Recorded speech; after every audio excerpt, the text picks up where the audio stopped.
ये सब। नहीं चाहती थी, मैं भजन के लिए बोल रही थी, हमें कोई नहीं सुनाएगा तो मैं सुना दूंगी, लेकिन उन्होंने सुना दिया इसलिए। माया जी क्या कह रही हो? मैं भजन के लिए बोलने वाली थी, लेकिन वो आ गई तो फिर मैंने रोक दिया।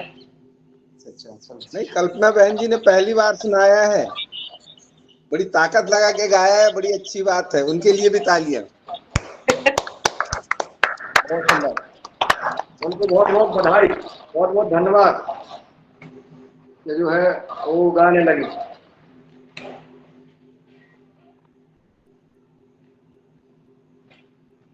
जी रंजना जी आगे क्लास का संचालन करिए।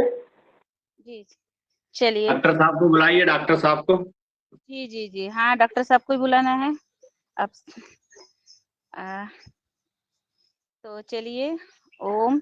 बहुत सुंदर, बढ़िया आज की योग सत्र आदरणीय अशोक पटेल भाई साहब ने सुंदर तरीके से योग लिया, सब आनंदित प्रफुल्लित हो गए हैं एकदम ऊर्जा के साथ, और सबने योग करके बिल्कुल अब निरोगी होने का निश्चय किया है। तो बढ़िया, बहुत बहुत सुंदर, और शुभकामना देते हैं आदरणीय अशोक पटेल भाई साहब से, और ऐसे ही वो निरंतर योगाहार में क्लास ले और बहुत ऊर्जा के साथ लेते हैं, बढ़िया प्रसन्नता के साथ।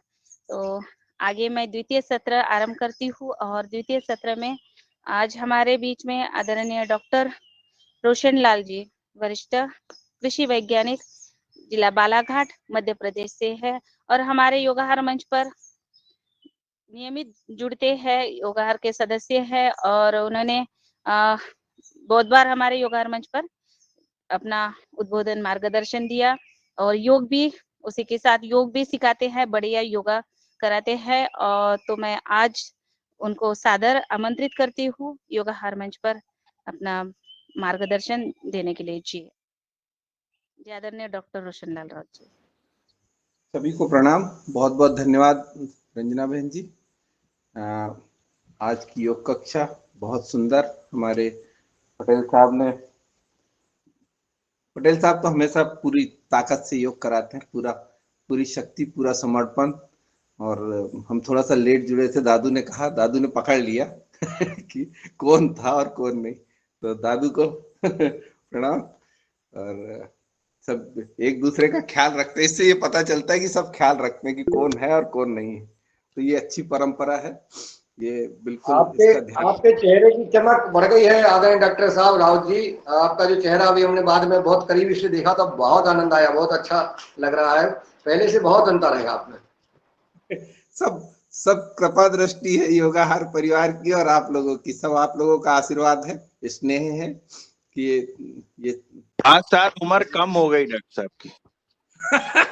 भैया मैं कहने को नहीं रोक पाया, मैंने जब करीब से देखा तो डॉक्टर साहब का चेहरे पर जो चमक और जो इनके कर्म, आपके कर्म का फल है, आप जो कर रहे हैं लगातार उसका परिणाम, बहुत सुंदर, आनंद आया इसलिए कह दिया मैंने।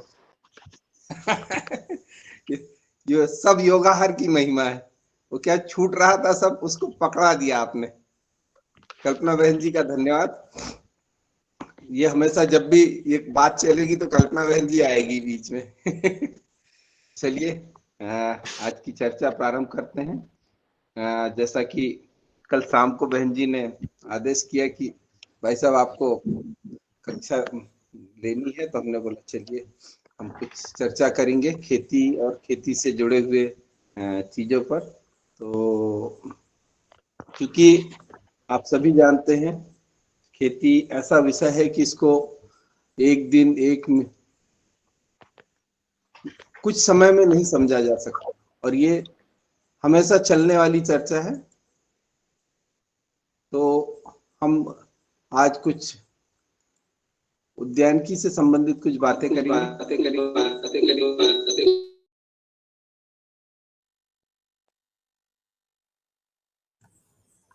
मैं दूसरे से जुड़ गया, थोड़ा सा मोबाइल का वो हो रहा था। आवाज आ रही सबको?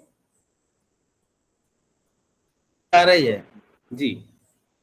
तो हम अशोक भैया का पसीना थोड़ा निकल रहा है, क्या फैन चालू करो तो फिर फैन की आवाज आती है, तो उसको भी चालू नहीं कर सकते। चलिए, अच्छा है।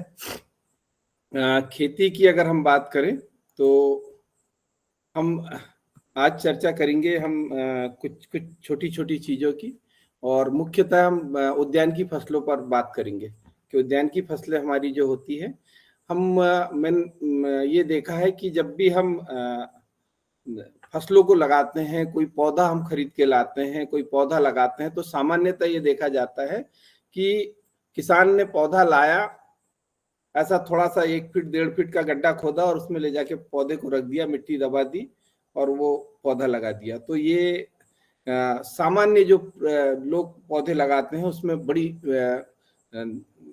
पौधे की वृद्धि अच्छी नहीं होती और कई सारी चीजें होती है जिससे पौधा अंततः मर जाता है या बहुत धीरे वृद्धि करता है। तो कुछ चीजें जो हम फल वृक्ष लाके लगाते हैं तो उसमें क्या सावधानियां रखनी चाहिए और किस तरह से हमको फल वृक्षों का रोपण करना चाहिए, इस पे हम थोड़ा विशेष ध्यान देंगे। बाकी फिर चर्चा के दौरान जो प्रश्न आएंगे उन पर हम चर्चा करेंगे, क्योंकि अभी ये मौसम है फल वृक्षों को लगाने का।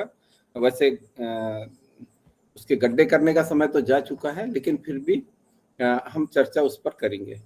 तो मित्रों, हम जब भी फल वृक्ष लगाते हैं तो पहली चीज तो ये है कि फल वृक्ष कहाँ से लाएं, क्योंकि हम जब भी फल वृक्ष लगाते हैं तो मैंने ये देखा है, ये और कई सारे लोग बाजार में गांव में जाते हैं, फोटो दिखाते हैं, एल्बम होता है उनके पास 50-60 फोटो, ऐसा लदा हुआ पेड़, बड़े बड़े आम, और उनको दिखाते हैं और वो अपने छोटे में टेम्पो में इसमें भर के पौधों को लेके आते हैं। और जब पौधों को उसमें लेके आते हैं और वो आप गांव में जाके पटेल के यहाँ बैठ जाएंगे, किसी उसके यहाँ बैठ जाएंगे और उनको बोलते हैं कि देखिए साहब, ये पौधे हैं और ये आम जो है ये 3 साल में आपको बढ़िया फल देगा, और ये उसके 3 साल के फोटो हैं, 2 साल के फोटो हैं, और बोले हम आपसे पूरा पैसा नहीं ले रहे हैं, हम पहले साल आपसे आधा पैसा लेंगे, अगले साल जो है हम 1/4 लेंगे, मतलब और फिर उसके बाद हम 3 साल तक वो पैसे लेंगे। इस तरह से वो बातें करके जाते हैं।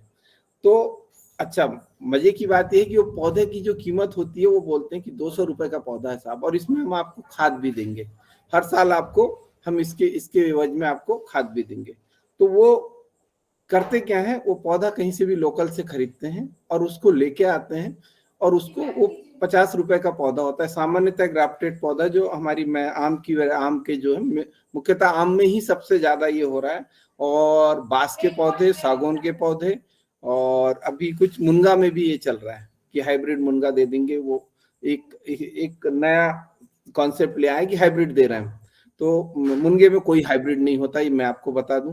तो ये जो कॉन्सेप्ट है कि पौधा लेके आ गए, आपको अलग अलग तरह के सब्ज बाग दिखाए, और वो जो आपको सब्ज बाग दिखाते हैं उसके बाद वो आपको मीठी मीठी बातों में लाके आपको पौधे बेच देते हैं। तो ये ऐसी जगहों से कोई भी आपके पास आता है तो उनसे आपको पौधे नहीं लेना है, क्योंकि वो एक बार आपके पास आएगा, अगली बार नहीं आएगा। तो और उसकी ऑथेंटिसिटी नहीं है कि वो पौधा जैसा उसने बोला है वैसा ही फल देगा। तो अच्छा, सबसे बड़ी बात यह है कि आम का पौधा, ये जितने भी फलदार पौधे होते हैं, इनका समय बहुत होता है, तो इनको हम अगर उसको हम क्लेम भी नहीं कर सकते, क्योंकि ना वो कोई रसीद देता है, या रसीद भी देगा तो इतनी फर्जी देगा कि आपको उसका अता पता भी नहीं मिलेगा कभी। तो इन सब चीजों पर ध्यान रखें, और किसी ऐसे व्यक्ति से जो आपके परिचय में नहीं है उससे कभी भी कोई फल वृक्ष ना खरीदें। अब कहाँ से खरीदें? तो फल वृक्ष खरीदने के लिए जो शासकीय रोपनियां हैं भारत मध्य प्रदेश सरकार के द्वारा, जो संजय निकुंज बनाए गए हैं, तो वहां से आप पौधे खरीदें। वहां पर आपको वहां पे चूंकि मातृ वृक्ष भी होते हैं, मदर आर्चर्ड होता है, जहां पर अलग अलग तरह के पुराने वृक्ष लगे होते हैं, जिनसे कि ग्राफ्टिंग के लिए शाखाएं ली जाती है, और उन शाखाओं को लेकर फिर उन पे ग्राफ्ट करके और नए पौधे तैयार किए जाते हैं। और इसमें 2 साल कम से कम समय लगता है, और ये जो 2 साल का समय लगता है, इसका जो पैसा वो 50 रुपए लेते हैं। ये 50 रुपए, 55 रुपए, अभी शायद थोड़ा सा रेट बढ़ा है, शायद 55 रुपए हो गया। तो ये उनकी दर है, शासकीय दरें हैं, वहां से आपने और कुछ अगर आपके जिले में कोई नर्सरी हो अच्छी, आपके शहर में, आपके गांव के आसपास कई सारी नर्सरियां, प्राइवेट नर्सरियां भी अच्छे पौधे दे रही है, तो आप जहां पर मातृ वृक्ष आपने देख लिए हो, मातृ वृक्ष जरूर देखें उसके पास मातृ वृक्ष है क्या नहीं, या वो कहीं से लाके बेच रहा है, तो भी थोड़ा सा ध्यान दें, उससे बोले कि भैया ये वैसे ही निकलना चाहिए जिस जैसा आप बोल रहे हैं, तब आप उसको खरीदें। तो पहली बात तो हुई है कि कहाँ से लें। दूसरा बात, सिलेक्शन ऑफ वेराइटी, क्या किस तरह के पौधे लगाए हैं। कई बार ये होता है कि लोग नई नई चीज लगाते हैं, एकदम से हम अपने क्लाइमेट को समझे बगैर वो पौधे नहीं लगाएं। जैसे कई लोग ये करते हैं कि संतरा लगा लेते हैं, बोले संतरा, संतरा कहीं भी नहीं होगा। संतरे के लिए बहुत ज्यादा ठंड में संतरा बहुत अच्छा परफॉर्म नहीं करता। दूसरा, बहुत ज्यादा अगर ब्लैक सॉइल हो, तो वहां ब्लैक सॉइल हो पर उसमें कैल्शियम अच्छा हो तो वहां पे तो अच्छा परफॉर्म करेगा, पर अगर कैल्शियम नहीं होगा, कम होगा, तो वहां पे संतरे में मिठास नहीं आएगी। दूसरा, तापमान गर्मी में अच्छा होना चाहिए। जो ठंड का समय है उसमें बहुत ज्यादा ठंडी भी संतरे के उत्पादन में थोड़ा सा वो करती है, तो ये भी हमको देखने की जरूरत है। दूसरा, जो अनार, कई सारे लोगों ने अनार की खेती के लिए, लोगों ने 50 एकड़ में, 10 एकड़ में, 5 एकड़ में, 1 एकड़ में, 2 एकड़ में अनार लगा लिए कि बोले अनार लगाते हैं, पर अनार को हर साल प्रूनिंग चाहिए।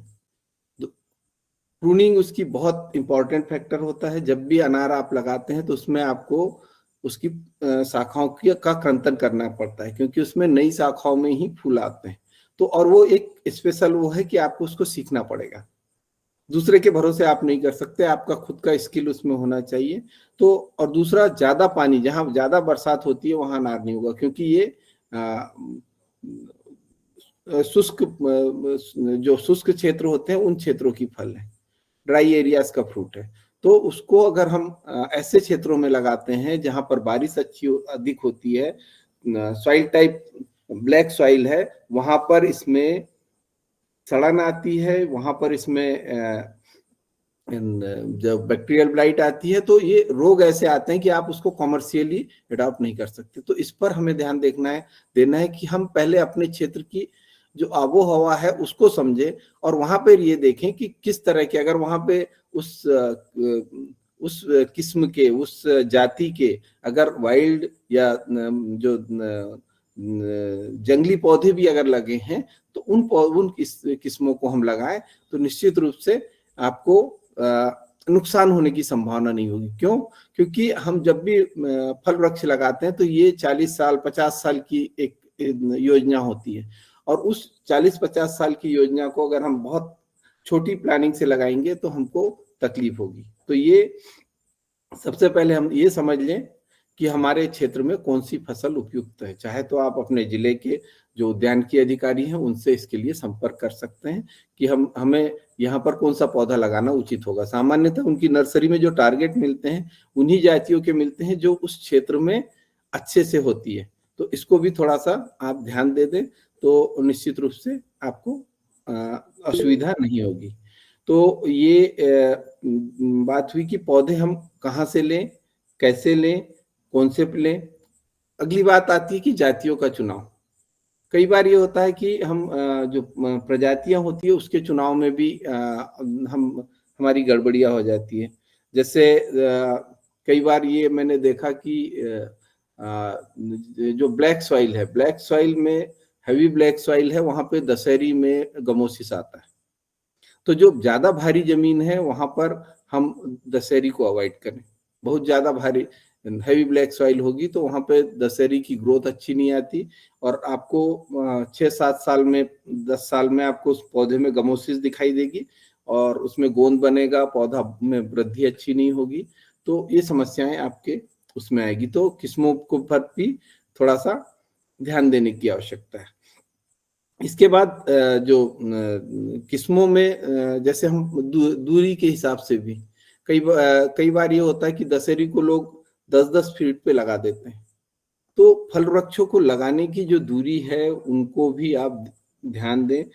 सिर्फ आम्रपाली ही एक ऐसी वैरायटी है जिसको हम पास पास लगा सकते हैं, सघन बागवानी में उपयोग कर सकते हैं। तो ये छोटी किस्म है, इसमें आप इसको आप आराम से लगा सकते हैं पास पास। तो ये दूसरी बात हुई कि हम जो पौधों को कितने किस तरह से हम वो करें, सिलेक्शन कैसे करें। अब इसके बाद बात आती है कि हमने पौधा ले आया, हमने किस्म ले आई, हम पौधों को लगाने की के बारे में सोच रहे हैं, या पहले हमने पौधों को लगाने के बारे में हमने सोचा कि हमको पौधा लगाना है। तो सबसे पहली चीज ये होती है कि इसकी प्लानिंग जरूर करें, क्योंकि अगर आप 1 एकड़ में 2 एकड़ में फल वृक्ष लगा रहे हैं तो इसकी प्लानिंग आप थोड़ा सा समय दें, 1 दिन 2 दिन, और उसकी प्लानिंग कर लें। क्योंकि ये हमारी धान गेहूं चना जो बाजरा नहीं है जो 6 महीने की फसल हो, 4 महीने 6 महीने की फसल हो, जिसको आप बो दो, अगली बार काट लो, थोड़ा बहुत नुकसान हो गया तो चल जाएगा। ये फसल हमारी 50 साल 100 साल तक चलने वाली फसल है। तो इसकी प्लानिंग में आपको पर्याप्त समय देना पड़ेगा। पहले प्लान कर लें कि मैं कौन से पौधे लाऊंगा, कहाँ से लाऊंगा, कैसे लाऊंगा, कब आएंगे पौधे और कब उनका रोपण होगा।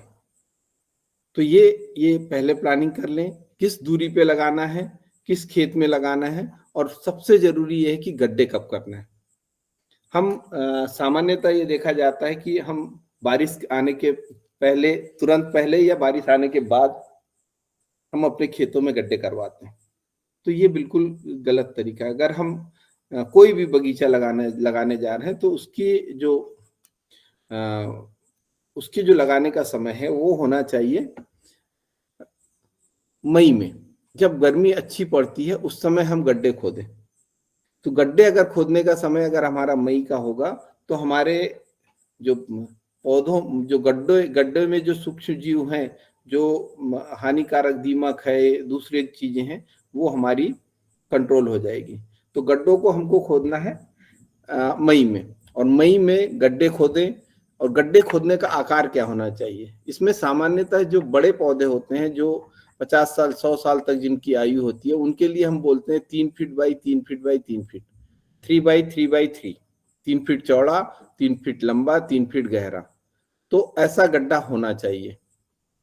ये सामान्यतः कोई उसको अडॉप्ट नहीं करता। उसको जब तक हम इसको गड्ढे को अच्छा नहीं बनाएंगे, हमारे पौधे की जो उसकी उत्तरजीविता होगी, उससे उसका सर्वाइवल होगा, वो कम होगा। तो इस पर हम ध्यान दें कि हमारे जो पौधे लगे हैं वो लगाने के लिए हम गड्ढे का साइज क्या हो।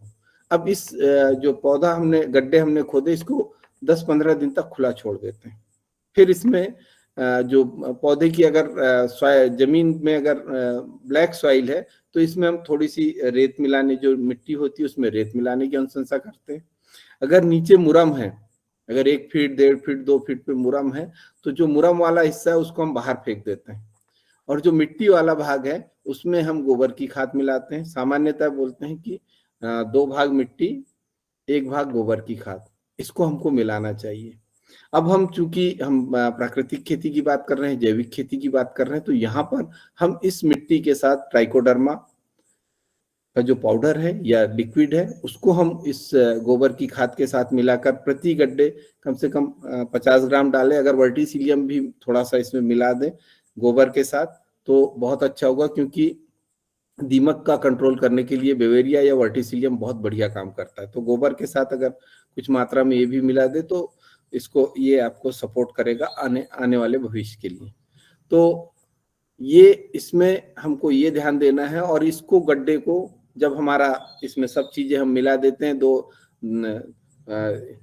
भाग मिट्टी 1 भाग गोबर की खाद, या 3 भाग मिट्टी 1 भाग गोबर की खाद, दोनों तरह से आप कर सकते हैं। आपकी सॉइल की कंडीशन देख लें कैसी है। अगर बहुत कमजोर जमीन है तो खाद की मात्रा हम बढ़ा देते हैं, 2:1 कर देते हैं, और अच्छी जमीन है तो 3:1। तो इस तरह से हम उसको गोबर की खाद का उपयोग करते हैं।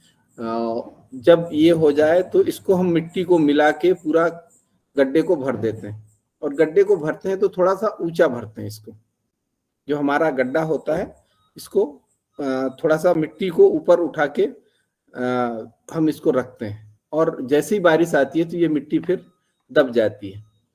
तो मिट्टी अगर हम उसको बराबर प्लेन भरेंगे तो बारिश आएगी तो वहां गड्ढा बन जाएगा। तो ये थोड़ा सा ध्यान रखना होता है कि जब हम मिट्टी को, अगर हम उसके ऊपर गड्ढे को भर रहे हैं तो ये ऊंचा हो, जैसे मजार बनती है उस तरह से वो ऊंचा हो। तो इसको गड्ढे को ऊंचा करके हम उसको भरेंगे ताकि जब बारिश हो तो वहां गड्ढा ना बने। अब लगाने का समय, जब हम पौधे को लेके आए तो लेके आते समय भी बहुत सारी गड़बड़ियां होती हैं। पौधे को जब हम लाते हैं, ट्रांसपोर्टिंग करते हैं, तो चूंकि ये ग्राफ्टेड पौधे होते हैं, जहां से ग्राफ्टिंग होती है वहां से टूटने का बहुत डर होता है। तो ये ध्यान रखें कि किसी तरह का डैमेज ना हुआ हो हमारा पौधा। जब हम ट्रांसपोर्ट कर रहे हैं, वहां से ला रहे हैं, तो उसमें इस तरह की वो ना हो कि जहां से वो ग्राफ्टिंग हुई है वो उस जगह पे कोई चोट पहुंची हो, वहां से कोई डैमेज हुआ हो। दूसरा, हमने पौधे जहां से नर्सरी से लाए तो वहां से जब हम घर लेके आते हैं तो घर लाने तक उसको जो शॉक लगता है, तो उस समय हम जैसे ही लेके आते हैं तो उसको सबसे पहले हम किसी छायादार जगह में रखें।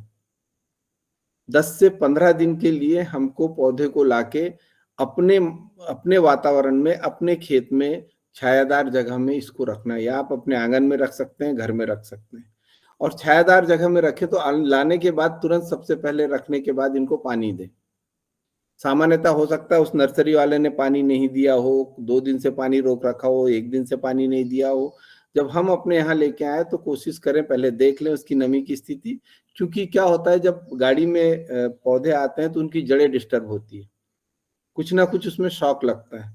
तो जड़ों को फिर से एक दूसरे के साथ जुड़े, ऐसा बनाने के लिए हमको हल्का हल्का हम पानी दे देते हैं, तो सारी जड़ें फिर से, जो मिट्टी है वो जड़ों के साथ फिर से जुड़ जाती है और पौधों को जो शॉक लगता है उसका जो मात्रा है वो कम हो जाती है।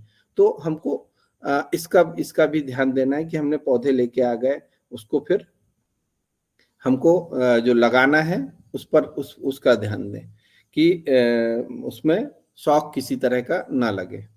अब ये पौधे हमारे आ गए, हमने रख लिए, 10 दिन 12 दिन हो गए। फिर हम लगाने की बात करें तो फिर हम जब हर गड्ढों पर एक एक पौधा रख दें, जो हमारे गड्ढे हैं वहां पर एक एक पौधा रख दें। उसके गड्ढे के बीचों बीच में जो हमारी पॉलीथीन का साइज है उससे थोड़ा सा बड़ा गड्ढा बनाए और पॉलीथीन को ब्लेड की सहायता से, पॉलीथीन को फाड़ने की कोशिश नहीं करें। जब भी हम फाड़ने की कोशिश करते हैं तो पॉलीथीन की जो मिट्टी है वो डिस्टर्ब होती है, तो इसको थोड़ा सा ध्यान दें।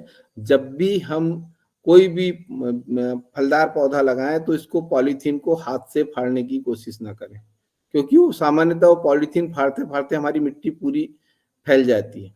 तो इसका विशेष ध्यान दें। जब भी हम पॉलीथीन लगा रहे हैं, पौधे को लगा रहे हैं, तो पॉलीथीन को ब्लेड से काटें। ब्लेड सबसे बढ़िया है, आप या जो पेपर कटर आता है वो भी बढ़िया उसको काट देता है। तो काट दें और धीरे से उसको दोनों हाथ से ऐसा बाहर निकाल दें, तो वो जो बॉल है, जो मिट्टी जुड़ी हुई है जड़ के साथ, वो मिट्टी उसके साथ बनी रहे। अगर वो मिट्टी बनी नहीं रहेगी, जड़ों से अगर वो निकल जाएगी तो आपके पौधों की सर्वाइबिलिटी की 50% संभावना हो जाएगी। तो क्या होता है कि जो पौधे की जो मुख्य जड़ें होती है वो तो नहीं टूटती, पर जो फीडिंग रूट्स होती है वो माइक्रो में होती है, मतलब बहुत छोटी होती है। वो हम खुली आंखों से उनको नहीं देख सकते। सामान्यतः वो जब हमारी रूट डिस्टर्ब होती है तो फीडिंग रूट्स हमारी टूट जाती है। तो ये ध्यान देने की जरूरत है कि हमारे पौधे का जो बॉल है वो टूटे नहीं। तो पहले हम उसको ब्लेड से काट लें, दोनों तरफ से उसको पहले हल्का सा दबा दें ताकि उसमें जो वो है कॉम्पैक्टनेस आ जाए, और उसके बाद फिर ब्लेड से काट के पौधे को उस जगह पे थोड़ी सी गहराई जो गड्ढे की है वो 2-3 इंच हमारी जमीन से नीचे होना चाहिए, जहां वो ओरिजिनल लगा था उससे।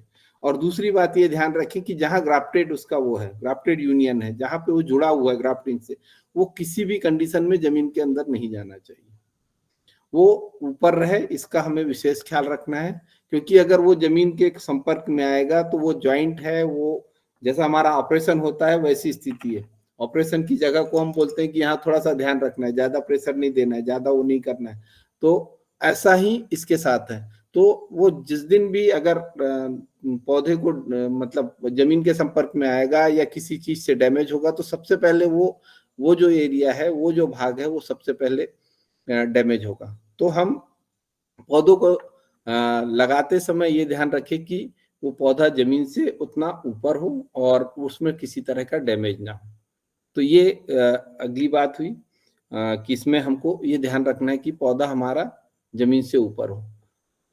जमीन से हम ऊपर करके फिर पौधों को हम उस गड्ढे में रख दें और गड्ढे से रखने के बाद जो मिट्टी है उससे उसको भर दें और चारों तरफ से दबाएं। हम सामान्यतः क्या करते हैं कि ऐसे दबाते हैं, ऐसे नहीं दबाना, ऐसे दबाना है, पौधे की तरफ ऐसे दबाना है ताकि उसकी जो बॉल है वो बॉल नहीं टूटे।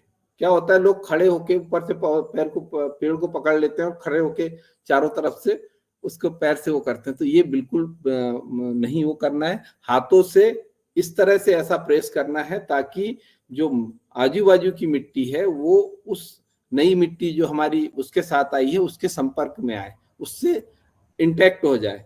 तो इसका हमें ख्याल करना है कि वो इंटैक्ट हो जाए, क्योंकि वो एक सामान्य चीज देखी जाती है कि वो जो मिट्टी और हमारी मिट्टी दोनों में अंतर है।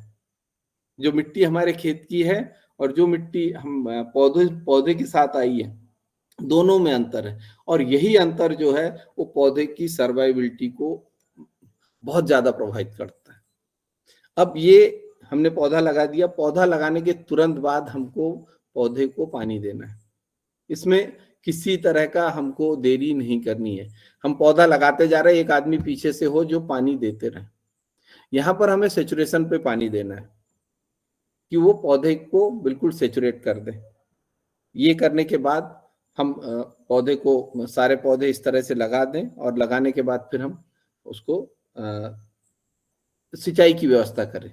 आने वाले दिनों में अगर हमको उसको अच्छे से वो रखना है तो अगर हम ड्रिप कर सकते हैं तो बेस्ट, क्योंकि कभी भी हम आज कभी कोई काम आ गया, कल कोई काम आ गया, 2-3 दिन अगर हम उसको पानी नहीं दे पाए या मोटर खराब हो गई, बिजली नहीं है, ट्रांसफार्मर जल गया, कई तरह की परिस्थितियां आती है, तो हमको हर परिस्थितियों के लिए तैयार रहना है कि हमारे ये पौधे हैं, इनको साल भर पानी के कारण इनको डैमेज नहीं होना चाहिए। ये व्यवस्था जरूरी है। आप जिस भी तरह से उसको मैनेज करें, पर इसमें हम ध्यान दें कि हमारे पौधों को पानी अवश्य मिलता रहे। दूसरी बात, पानी ज्यादा ना हो, इसका भी हमें ध्यान देना है कि पानी बहुत ज्यादा ना हो। बहुत ज्यादा पानी होगा तो वो भी हमारी जो पौधों की सर्वाइवल है उसको प्रभावित करेगा। तो पानी का ध्यान रखें और बिजली, जो पानी देने की व्यवस्था की हम बात कर रहे थे, इस व्यवस्था को बनाकर रखें। जो ज्यादातर पौधे हमारे मरते हैं वो जो गर्मी का समय आता है उस समय हमारे पौधे की, क्योंकि उस समय हम पौधों को पानी नहीं दे पाते। तो अगर ड्रिप आपने कर रखा है तो उससे आप पानी दे पाएंगे। आपको सिर्फ स्विच ऑन करना है और आपके पौधों तक पानी चला जाएगा। तो एक व्यवस्था ये जरूर बना के रख लें कि हम पौधों को पानी दें। दूसरा, गर्मियों में ये होगा, मान लो 3 दिन अगर आपका पौधा, 4 दिन आपका पौधा पानी नहीं दिया, तो होता क्या है कि जो हमारी, जो मैंने पहले बताया कि जो बॉल हमारी है, जो हमारे पौधे के साथ जो मिट्टी आई है, वो मिट्टी और हमारे खेत की मिट्टी दोनों सूखेगी। अब आप ये देखिए कि दो मिट्टी अलग अलग तरह से सूखेगी। एक मिट्टी जो आपके खेत की है उसका सूखने का टाइम अलग होगा, और वो सूख के मिट्टी जब सूखेगी तो अलग अलग स्पेस बनाएगी, और स्पेस बनाएगी तो दोनों के बीच में बॉल और जो हमारी खेत की मिट्टी है उसके बीच में स्पेस बन जाएगा। और यही स्पेस जो है ये हमारे पौधे की सर्वाइविलिटी को कम करता है। तो हमें, अगर हमने रेगुलर इरिगेशन करते हैं तो ये कुछ दिन बाद ये जड़ें हमारी उस बॉल से बाहर हो जाती है, उनकी जो फीडिंग रूट्स है वो बाहर निकल जाती है और उसको उस चीज से फर्क नहीं पड़ता। कई बार अगर ज्यादा दिन तक हमने पानी नहीं दिया तो ये जो क्रैक्स होते हैं ये इतने बड़े हो जाते हैं कि वो जड़ें टूट जाती है। तो इस तरह की जो संभावनाएं हैं उसको हमको अवॉइड करना है। इस पर हम ध्यान दें तो एक ये काम आसान हो जाएगा और इस पे हमारे पौधे की सर्वाइबिलिटी बनी रहेगी। अब ये तो बात हुई कि पौधे हमने लगा दिए। पौधे हमने जब भी हम पौधे लगाते हैं, फलदार वृक्ष लगाते हैं, तो उसमें ध्यान क्या देना है? सबसे ज्यादा ध्यान देने वाली बात यह है कि हम चूंकि ग्राफ्टेड पौधे लगाए हैं तो हम ये देखें कि वो जो जहां से ग्राफ्टिंग हुई है उसके नीचे से कुछ पत्तियां, कुछ शाखाएं तो नहीं निकल रही। इस पर विशेष ध्यान दें, क्योंकि एक भी शाखा अगर नीचे से निकलेगी तो जो ग्राफ्टिंग वाला जो भाग है वो सबसे जल्दी प्रभावित होगा। क्योंकि ये होता क्या है, पौधे से नीचे से अगर कोई शाखा निकल रही तो वो उसकी अपनी शाखा है, और जो ऊपर लगी है वो विजाती है। मतलब विजाती यानी उसकी अपनी नहीं है, वो कहीं से हमने उसको दूसरी जगह से लाके उसको थोपी है, रोपी है, तो वो उसको उतना पोषण नहीं देगा। वो अपनी शाखा को ज्यादा पोषण करेगा क्योंकि उसके अंदर से निकली है। एक सामान्य नियम है प्रकृति का। तो वो बहुत तेजी से वृद्धि करेगी और कुछ दिन अगर आपने ध्यान नहीं दिया तो वो शाखा हो सकता है आपकी सूख जाए। तो इसको आप बहुत छोटे समय में रोज 10 दिन में, 8 दिन में एक बार पूरे पौधे का भ्रमण कर लें। हर पौधों को देख लें कि किसी पौधे से कोई पत्ती, कोई शाखा उसके नीचे से तो नहीं निकली है। उससे नीचे से कोई भी शाखा निकली है तो उसको आप हटा दें, सिकेटियर से हटा दें, या आप अंगुली से भी अगर उसको थोड़ा सा ऐसा नीचे वो करेंगे, ऐसा पत्ती को दबाएंगे तो वो आपकी जो शाखा है, जो पत्ती है, वो आपकी टूट जाएगी। उस समय बहुत आसानी से आप निकाल पाएंगे उसको, और डैमेज भी पौधे को कम से कम होगा, नुकसान कम होगा। तो इसका ध्यान हम देते हैं तो पौधे की हमारी सर्वाइबिलिटी बढ़िया रहती है, और इसके पौधे पे हमारा जो पौधे से हमारा उत्पादन अच्छा होगा। तो हम इसको अगर इस तरह से हमारे पौधे का रोपण करते हैं और शुरू वाले 1-2 साल अगर हम ध्यान देते हैं तो निश्चित रूप से हमारे पौधे की उत्तरजीविता अच्छी रहती है, और उनसे हमें जो इकोनॉमिक है, क्योंकि हम किसी भी तरह की जो भी, मैं सामान्यतः ये बोलता हूँ कि आपको अगर खेती में थोड़ा ज्ञान है, आप थोड़ा पैसा लगाना चाहते हैं, तो आप थोड़ा ज्ञान है, थोड़ा पैसा लगाना चाहते हैं तो अनाज की खेती कीजिए।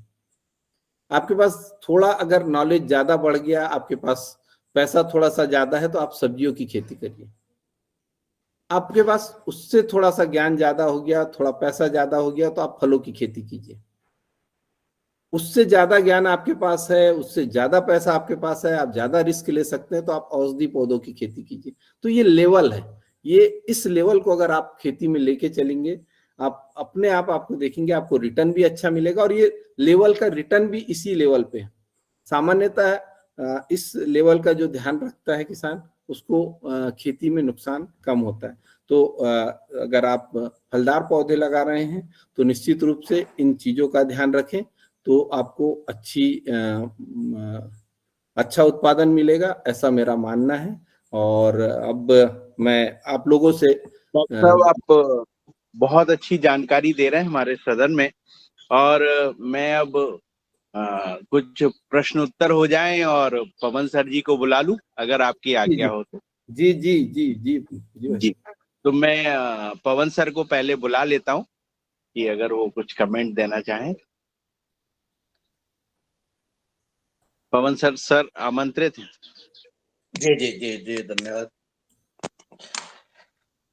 आज के मुख्य वक्ता डॉक्टर रोशनलाल जी का अभिनंदन। बहुत सुंदर ससमय जानकारी और एक प्रोग्रेसिव जानकारी की शुरुआत कैसे करें और अंत तक के हम, कोई अंतहीन है ये तो यात्रा प्रकृति के साथ सीखने की और उसको उसके साथ खेल। तो बहुत सुंदर उद्बोधन आपका रहा है। और इसी प्रकार से ये जो बागवानी के ऊपर आज आपने बात की, खेती के ऊपर जो बातचीत की है, इसको मुझे लगता है कि इसका फायदा हमारे किसान उठाएं और एक क्रमबद्ध तरीके से, सिस्टमैटिक तरीके से जब किसी भी काम को करते हैं तो उसका निश्चित ही अच्छा फायदा होता है। लेकिन उसके पीछे जो महत्वपूर्ण बातें हैं, जो उसकी थोड़ी सी साइंस है खेती की, और क्या चीज में क्या सावधानी बरतनी है, उसका भी बहुत अच्छा उद्बोधन आपने आज दिया है। तो वैसे मेरे कोई कमेंट नहीं है, बस मुझे ये कहना है कि ये जो इस तरह की जो हमारी हमारा जो कार्य चल रहा है, ये सीखने सिखाने का, इसमें हमें और ज़्यादा सिस्टमैटिक तरीके से और ज़्यादा तरीके से बात करने की आवश्यकता है। जैसे ये सीजन आधारित, अगर हम एक सालाना चक्र बनाते हैं अपने कार्य करने का, इस व्याख्यान करने का इस योगाहार मंच में, तो उसका भी एक सिस्टमैटिक कुछ एक मतलब एक ढांचा बन जाए कि इस महीनों में हम इस विषय पर जरूर बातचीत करेंगे। तो जब ये ढांचा बन जाता है तो फिर हम रैंडमली बातचीत नहीं करेंगे, हम इसको ध्यान देंगे कि अब हमारा ये वाला सीजन आ रहा है, इस सीजन पर हमें इस विषय पर जरूर चर्चा करनी है। तो अगर हम अपने व्याख्यानों को देखें साल भर के, और उसको ऋतु के अनुसार भी देखें, खेती बागवानी के अनुसार देखें, तो क्या कुछ ऐसा हो सकता है कि एक चार्ट बन जाए, एक एक्सेल शीट में ही चाहे बन जाए कि इस महीने पर हम इस विषय पर जरूर चर्चा करेंगे। जो मैं उन विषयों की बातचीत कर रहा हूँ जिसको की चर्चा और जिसके बारे में व्याख्यान, जिसके बारे में आदान प्रदान जरूर होना चाहिए। कुछ दिवस हमारे खुले रह सकते हैं, ओपन सेशंस रह सकते हैं।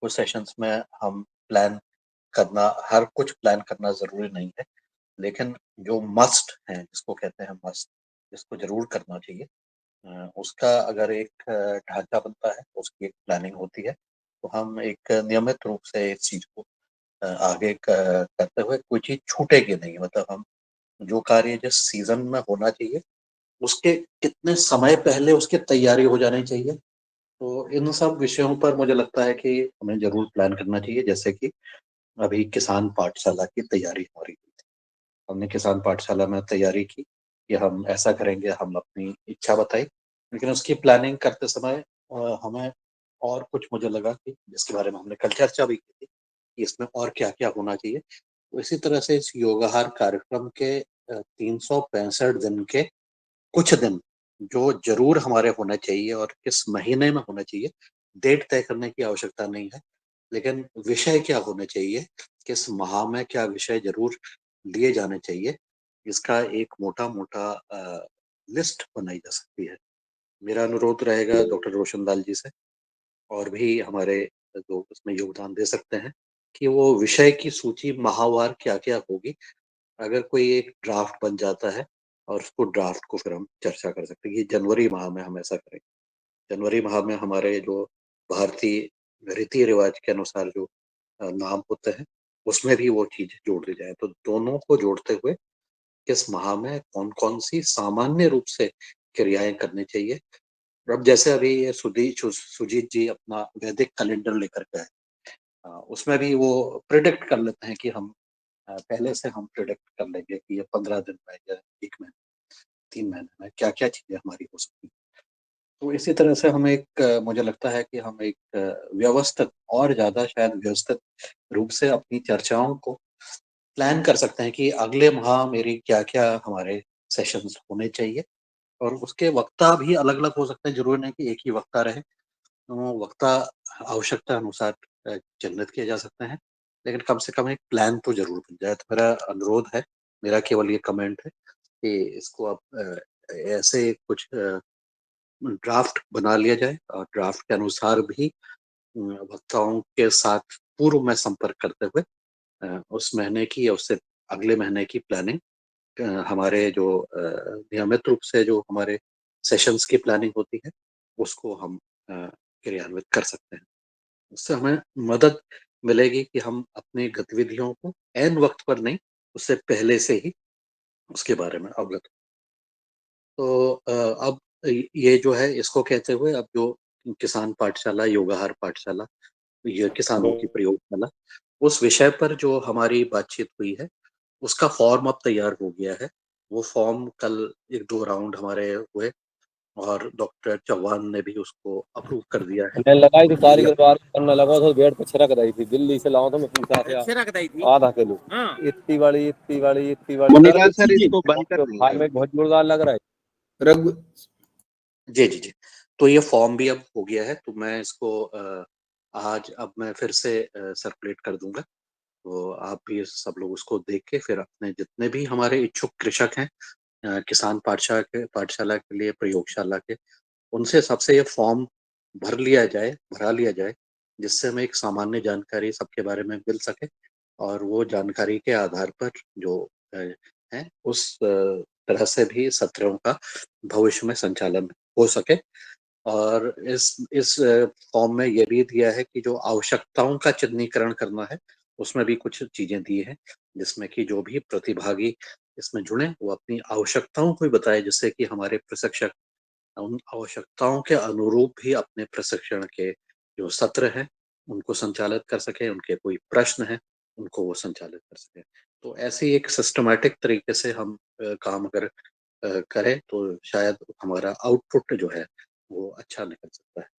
बस इतना ही कह के मैं अपनी वाणी को विराम देता हूँ और आज के योग शिक्षक के अशोक पटेल जी के बहुत ही उत्साहवर्धक, बहुत ही मोटिवेटिंग योग कक्षा और उनकी वार्तालाप के लिए उनका भी अभिनंदन। धन्यवाद। नमस्कार। जी सर, बहुत अच्छा। और सर ने जो चीजें रखी हैं राउत साहब की, वो आगे तक किसानों को काम आए। अगर वो चीजें लिपिबद्ध हो जाती हैं तो वह आने वाली पीढ़ियों को भी मिलती है, क्योंकि आपकी जो जानकारियां हैं मेरे अनुभव से इतनी गहरी है। वही आदमी ये चीजें बता सकता है जो पौधा लगाता है कि उसकी पॉलीथीन कैसे निकाली जाए। अगर जो व्यक्ति ने पौधे कभी लगाए नहीं है तो वो चीज की जानकारी नहीं दे सकता, वो सिर्फ किताबी जानकारी देगा। जिसने हजारों पौधे हाथों से लगाए हैं वो ही ये पॉलीथीन निकालना, मिट्टी का दबाना, ये सारी चीजें की जो जानकारी दे सकता है वो आपने दी हमें। अब मैं बहुत सारे हैंड रेज हो रहे हैं, तो मैं प्रदीप राज वर्मा जी को सादर आमंत्रित करता हूं कि वो आए। ओम। सादर सदन को सादर प्रणाम। और आज दुर्भाग्य मेरा ये रहा कि मैं 10 मिनट बाद जुड़ पाया, सर को पूरा नहीं सुना मैंने। मैं जितना सुना मैंने, ये तो गागर में सागर जैसी बात है। सर ने इतना बढ़िया मतलब हमको ज्ञान दिया। मैं भी सिर्फ प्लांटेशन पे ही काम करता हूँ, इसलिए मुझे तो जरूर सुनना चाहिए था, मगर पता नहीं क्यों नहीं सुन पाया मैं। सर मेरा क्वेश्चन ये था कि अभी आजकल 3 लेयर और 5 लेयर फार्मिंग प्लांटेशन की बहुत ज्यादा बातें होती है। तो क्या आप 3 लेयर और 5 लेयर जो प्लांटेशन होता है उसमें बताते हैं कि कैंडल किस पेड़ को कितने कैंडल पावर उसकी जरूरत पड़ती है सूरज की रोशनी की, उसके हिसाब से उसको लगाया जाता है। तो क्या उस विषय पे आप कुछ हमारा मार्गदर्शन कर देंगे सर? मुझे जरूर आशा है कि आप इस विषय पे बहुत अच्छे से जानते हैं, और आप निश्चित रूप में आपने बहुत से पौधे लगाए होंगे, क्योंकि आपने जिस तरह से बतलाया है ये बहुत दुर्लभ सी जानकारी हमको इस मंच के माध्यम से मिल रही है। योगाहार का भी हम बहुत बहुत आभार, और आपका भी बहुत बहुत आभार। जी जी, धन्यवाद। वर्मा साहब, जब भी हम पौधों को मल्टी लेयर में लगाने की बात करते हैं तो जो मॉडर्न जो वो है उसके हिसाब से हम पौधों को इतना स्पेस देने की बात करते हैं जितना वो जो फ्यूचर में बढ़ेगा। हम जब भी इसकी बात करते हैं कि अगर हम जो पौधे हम लगा रहे हैं उसकी फ्यूचर रिक्वायरमेंट क्या होगी, हम इसको देखकर पौधे लगाते हैं। तो जब तक उसमें बीच में हमारे पास स्पेस खाली है तो हम उसमें मल्टी लेयर फार्मिंग कर सकते हैं। तो मल्टी लेयर फार्मिंग में हम क्या लगा सकते हैं, ये सोचने वाली बात है कि हम जैसे हम बोलते हैं आम के बीच में हम अमरूद लगा सकते हैं। 15 साल 20 साल अमरूद की आयु होती है, और वो बीच में हम अमरूद के पेड़ लगा सकते हैं, नींबू के पेड़ लगा सकते हैं, पपीता लगा सकते हैं। हम अमरूद जैसे हमने 2 आम के पेड़ के बीच में 1 अमरूद लगा दिया, बीच में 4 पपीते के पेड़ लगा दिए, तो उनके स्पेस को देख के पपीते का हमारा हम बोलते हैं 2 मीटर पे होना चाहिए, तो पपीता हमने 2.5 मीटर 2 मीटर पे पपीता लगा दिया। हमने 5 मीटर पे हमने हम बिही का अमरूद का पौधा रोपित कर दिया, तो वो 10 मीटर के बीच में हमारा 1 अमरूद हो गया। उसके बीच में हमारे अगर हम 2.5 मीटर पे करें तो हमारे पपीते के पौधे आ जाएंगे 4। तो इस तरह से अगर हम प्लान करते हैं तो हम उसको मल्टी लेयर फार्मिंग में हम उसको उस तरह से कर सकते हैं, और बीच में हम इंटरक्रॉपिंग कर सकते हैं। सामान्यतः इंटरक्रॉपिंग के लिए अगर हम बात करते हैं तो कई सारे किसान फल बगीचों में गेहूं लेते हैं, धान लेते हैं, तो इस तरह की फसल आपको फल बगीचों में नहीं लेनी। हम सामान्यतः जो रिकमेंडेशन है वो ये है कि हम उसमें दाल वाली फसलें लें, दलहनी फसलों को ही हम उसमें लें, और इसके बहुत अच्छे रिजल्ट हैं। जब हम दलहनी फसल लेते हैं तो हमारी फसलों को वो सपोर्ट करता है, नाइट्रोजन ऐड होता है, पत्तियों से आपका वर्म जो ऑर्गेनिक मैटर बढ़ता है, और किसी तरह का रूट डैमेज नहीं होता। क्या होता है कि जब हम दूसरी फसलें लेते हैं तो हम उनकी जो कर्षण क्रियाएं करते हैं, टिलेज करते हैं, तो टिलेज करने के लिए हम इम्प्लीमेंट्स यूज करते हैं। सामान्यतः जो फीडिंग रूट्स होती है, जितने भी पौधों की फीडिंग रूट्स होती है, वो आपके 6 इंच से 8 इंच की गहराई पे होती है। और जब हम इनको ज्यादा इसमें कर्षण क्रियाएं, लगातार हम कर्षण क्रियाएं करते हैं, तो ये फीडिंग रूट डिस्टर्ब होती है, और जो एक बार टूटेगी वो होगी, तो कहीं ना कहीं हमारे जो सैप्रोफाइट्स हैं, दूसरे वो हैं, तो वो उससे उसको प्रभावित करते हैं। तो हम इसका भी ध्यान रखें कि हम उसमें बहुत ज्यादा कर्षण क्रियाएं वाली फसलें न लगाएं, हैवी फीडर्स क्रॉप न लगाएं, जो पौधों को, जमीन को पोषण दे, ऐसी फसलें लगाएं। तो निश्चित रूप से इसका फायदा मिलेगा, और मल्टीलेयर फार्मिंग कर सकते हैं हम, उसमें कोई समस्या नहीं। पर इसका ध्यान देना है कि हम किस तरह की फसलें लगा रहे हैं। बहुत ज्यादा एक साथ जो दूसरा जो कॉन्सेप्ट है कि हम पूरे एक साथ कई तरह के पौधे लगा दें, वो भी एक नया कॉन्सेप्ट आ रहा है, पर वो कमर्शियल नहीं है। वो उसके जो उसके अलग सिद्धांत है, वो दूसरे तरह की खेती है। हमको पहले ये भी डिसाइड कर लेना चाहिए। क्या होता है कि हम मिक्स नहीं करें, हम कॉन्सेप्ट को मिक्स नहीं करें, बेसिक कॉन्सेप्ट को लेके चलें कि हमारी फसल की आवश्यकता क्या है, तो वहां पर, और हमारी हम किस तरह के उससे एक्सपेक्टेशन रख रहे हैं, तो उसके हिसाब से अगर हम वृक्षारोपण करेंगे, पौधरोपण करेंगे, तो हमें कमर्शियल यील्ड मिलेगी। इसका हम ध्यान रखें। जी बहुत सर, अच्छा, और बहुत धन्यवाद सर। बहुत अच्छा आपने हमारे प्रश्न का निराकरण किया। बहुत धन्यवाद। और सर, मैं आपसे पर्सनली एक बार बात करना चाहूंगा, बाद में मैं आपका नंबर लेके बात करूंगा। परमिशन मिलेगी मुझे आपसे बात करने? जी, आप बात कर सकते हैं। कभी मेरा नंबर कभी बंद नहीं रहता, और अगर मैं कॉल नहीं उठा पाया तो कॉल बैक अवश्य करता हूं। आप कभी भी मुझे कॉल कर सकते हैं, क्योंकि किसानों के ही फोन आते हैं हमारे पास ज्यादा। तो जी धन्यवाद सर, धन्यवाद बहुत। बहुत अच्छी चर्चा हुई आपके बीच में। अब मैं हमारे नर्मदापुरम के वरिष्ठ दादू जी को आमंत्रित करता हूं कि वो अपना प्रश्न रखें। जी ओम, सदन को नमन। और आज की हमारी योग कक्षा बहुत सुंदर रही, और अशोक जी ने बहुत बढ़िया योग कराया। साथ में आज की जो हमारी चर्चा है, बिल्कुल वैज्ञानिक रूप से जिस तरह से आदरणीय सर ने जो हमें ये जानकारी दी, वो बहुत महत्वपूर्ण जानकारी है। निश्चित रूप से जैसा कि अभी पवन सर ने कहा है कि जो चीज़ें हैं, यदि ये 1 माह पहले जिस किसान ने भी यदि बगीचा लगाने की बात सोची, पौधारोपण करने की बात सोची, यदि ये चर्चा मई में हो जाती तो बहुत ही लाभदायक होती। तो भविष्य में हम निश्चित रूप से ऐसे ही हमारे साथ बहुत सारे जो है जानकार लोग हैं, वैज्ञानिक लोग हैं, जो इन विषयों पर बहुत अच्छी जानकारी दे सकते हैं। तो आने वाले समय में निश्चित रूप से हमें सीड पर और नर्सरी पर ध्यान देना होगा, क्योंकि नर्सरी और सीड 2 ऐसी चीज़ें हैं जो किसानों के लिए बहुत महत्वपूर्ण है, और वहीं से उनकी फसल का वो होता है। तो सर, जैसे आने वाले समय में हम नर्सरी में क्या कर सकते, और किसान मेड़ों का उपयोग कैसे कर सकता? जियो जी दादू, बहुत सुंदर। नर्सरी के लिए मैं एक दिन हम अलग से बैठ जाएंगे, तो सब्जियों की नर्सरी पे हम क्या कर सकते हैं, किस तरह से नर्सरी डालनी चाहिए, उस पर हम चर्चा कर लेंगे। और मेड़ों की अगर हम बात करें, तो मेड़ों पर पौधे हम लगाना चाहिए। थोड़ा सा ये ध्यान दें कि हम जो हमारे सूर्य का जो दिशा है, हम बोलते हैं दक्षिण, पूर्व दक्षिण, इस दिशा में हमको पौधे नहीं लगाना चाहिए। किसी भी खेत की मेड़ पे पूर्व दक्षिण जो दिशा है वो थोड़ी सी अगर खुली रखें, उस पर अगर हम कम पौधे लगाएं, पर कहीं ना कहीं वो हमारे लिए नहीं होगी तो किसी और के लिए हो जाएगी।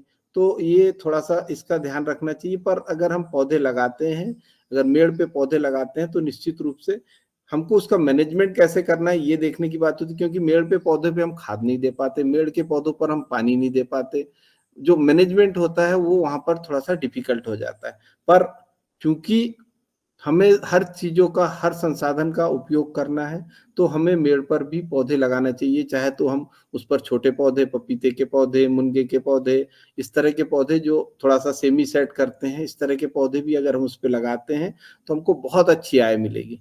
मुनगा बहुत फायदेमंद है, पपीता बहुत फायदेमंद है। ये छोटे पौधे होते हैं, बहुत ज्यादा शेड नहीं होती। बहुत बड़े पौधे लगाएंगे तो उनका मैनेजमेंट लॉन्ग टर्म पे हम उनको न्यूट्रिशन प्रॉपर नहीं दे पाते हैं, तो उतनी जो कमर्शियल यील्ड होती है वो नहीं मिलती। फिर भी हम बड़े पौधे भी मेड़ पर लगा सकते हैं, पर इनकी जो छाया होती है, इनकी जो वो होती है, तो कई बार जो जैसे धान के खेत में जहाँ छाया होगी वहीं से सबसे ज्यादा उस जगह से इंसेक्ट का अटैक शुरू होता है। वहां पर बीपीएच सबसे पहले शुरू होगा, वहां पे आपका स्टेम बोरर भी हो सकता है, आपका वहां पे सबसे पहले आए। आपका जो लीफ फोल्डर है वो भी सबसे पहले आपको उस जगह से शुरू होना दिखेगा। तो कहीं ना कहीं ये आपके इंसेक्ट पेस्ट को भी सपोर्ट करते हैं, क्योंकि छाया रहती है तो यहाँ पर जल्दी आपके जो उनके प्यूपा है वो आपको आसानी से मिल जाएंगे। तो इस पर भी थोड़ा सा ध्यान रखा जाता है। जब हम बड़े एरिया पे खेती करते हैं तो हमको देखना चाहिए कि हम किस तरह से पौधे का मैनेजमेंट कर रहे हैं। तो मेड़ों पर पौधे जरूर लगाने चाहिए, और कोशिश करें कि थोड़े से छोटे पौधे लगाएं, तो आपको जो आपकी फसल ले रहे हैं उस पर भी नुकसान नहीं होगा, और आपको अतिरिक्त आय भी ज्यादा मात्रा में, ज्यादा प्रमाण में प्राप्त होगी। जी, बहुत अच्छा और बहुत अच्छी चर्चा रही आपके बीच में। अब मैं डीडी शर्मा सर को आमंत्रित कि वो अपने प्रश्न रखें। Sharma sir. Good morning doctor Roshanlal ji ने बहुत अच्छी आज का जो विषय है पौधरोपण, प्लांटेशन, ये एक बहुत बड़ा विषय है। हमारे भारतवर्ष में जो वर्ल्ड लेवल का जो आज प्रोडक्शन है वो हम चाइना से दूसरे नंबर पर है, और फल उत्पादन, सब्जी उत्पादन में जितना विकास हमारे कंट्री में हुआ है वो एक बहुत बड़ा हमारे लिए उपलब्धि है। आज हम इतना बड़ा देश है, पूरे वर्ष जो है हमारे फलों की जो मंडियों में भरा रहता है।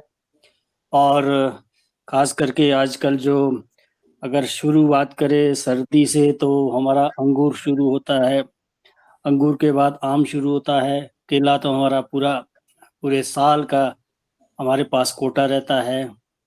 तो फल उत्पादन एक बहुत बड़ा व्यवसाय है। इसकी प्लानिंग, इसकी सोच और कैसे हमें पौधे लगाने चाहिए, ये आपने बहुत अच्छी जानकारी दी। मेरे हिसाब से जो हम प्लानर है, किसान स्वयं अपना प्लानिंग करें, और जो ये पौधरोपण का समय है वो हमें सुनिश्चित करना चाहिए कि मानसून में हम सदाबहार पौधे लगाते हैं, और जो पतझड़ वाले डोरमेंट प्लांट है जैसे पहाड़ी क्षेत्रों में हम लगाते हैं वो सर्दियों में ही ज़्यादा पौधरोपण होता है। तो ये विषय एक बहुत ही इम्पोर्टेंट विषय है। जैसे पवन जी ने कहा कि हमें प्लानिंग बहुत ज़रूरी है, और उचित समय में नर्सरी लगाना, पौध की नर्सरी बहुत इम्पोर्टेंट है, पार्ट है। तो ये जो विषय है फ्रूट प्लांटेशन के, ये बहुत ही इम्पोर्टेंट है किसानों के लिए। जिनके पास ज़मीन समुचित है उन्हें मैं कहूँगा कि अपनी ज़मीन को वो ऐसे विविधकरण लाए, डाइवर्सिफाई करे, जिससे कि पूरे साल किसान को जो है आमदन आती रहे। आज हमारे पास इतनी ज़्यादा वैरायटीज़ है, आम की वैरायटी अगर गिनने लगोगे तो पूरा दिन लग जाएगा उसमें। तो आम में बहुत ज़्यादा जो है रिसर्च हुए हैं, उसकी बहुत शोध हुए हैं, हाइब्रिड का ज़माना है। और जो सदाबहार पौधे हैं उसमें हमें जो है किसानों को ज़्यादा से ज़्यादा पौधरोपण करना चाहिए, सही समय पर करना चाहिए। और मिक्स क्रॉपिंग जो अभी कुछ लोग कह रहे थे, उसमें भी हमें ध्यान देने की ज़रूरत है कि कौन सा पौधा किस फसल के साथ लगाएं। तो ये डॉक्टर साहब ने, रोशन लाल जी ने बहुत अच्छा बताया आपको।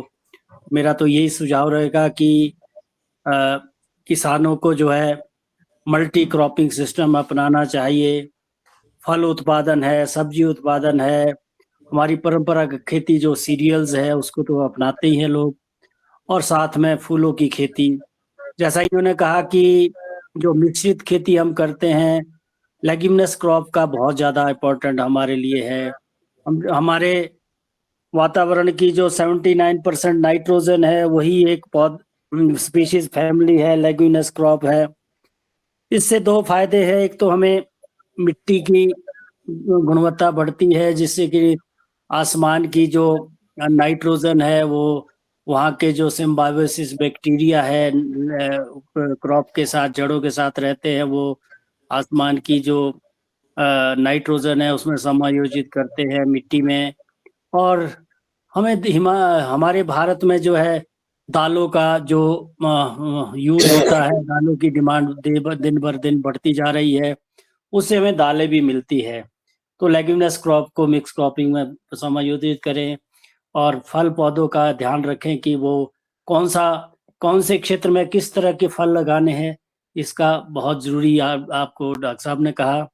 मैं यही कहूँगा कि समय से पहले फ्रूट प्लांटेशन की जो हमारी योजना होनी चाहिए, चाहे आपका पहाड़ी क्षेत्र हो, मैदानी क्षेत्र हो, समयबद्ध तरीके से होना चाहिए। यही मैं आज इस विषय में कहना चाहता था। नमस्ते। सर, एक दिन आपको मुख्य अतिथि बनाएंगे और ये सारी जानकारी आप हमें दीजिएगा, क्योंकि आपकी जानकारियां बहुत महत्वपूर्ण है। मैं वही इसी के साथ अब भैया शरद भैया, मैं वही कहना चाह रहा था। डॉक्टर साहब हमारे देश के पहले उद्यानिकी विश्वविद्यालय के एलुमनाई रहे हैं और वहां से आप लोगों ने शिक्षा दीक्षा और वहां आपने पूरा समय दिया है। और हिमाचल से बड़ा फल उत्पादक प्रदेश नहीं है, मतलब जो फलों की जो सबसे बढ़िया जगह है वो हिमाचल है। तो निश्चित रूप से हम डॉक्टर साहब को एक बार सुनेंगे। जी जी नहीं, उन्हें बहुत नॉलेजेबल बातें बता रहे थे शर्मा सर, तो अपन एक दिन उनको मुख्य अतिथि बना के सारी चीजें उनसे समझना है, बहुत इम्पोर्टेंट है। जी ठीक है, मैं धन्यवाद। ओमकार भैया को बुलाता हूँ। जी जी ओमकार भैया को बुलाता हूँ, समय की थोड़ी कमी है, जल्दी आवे। जी शरद भैया नमस्कार, मुख्य अतिथि जी को भी नमस्कार। मैं ओंकार नाथ, पतंजलि किसान सेवा समिति पलामू झारखंड से हूँ।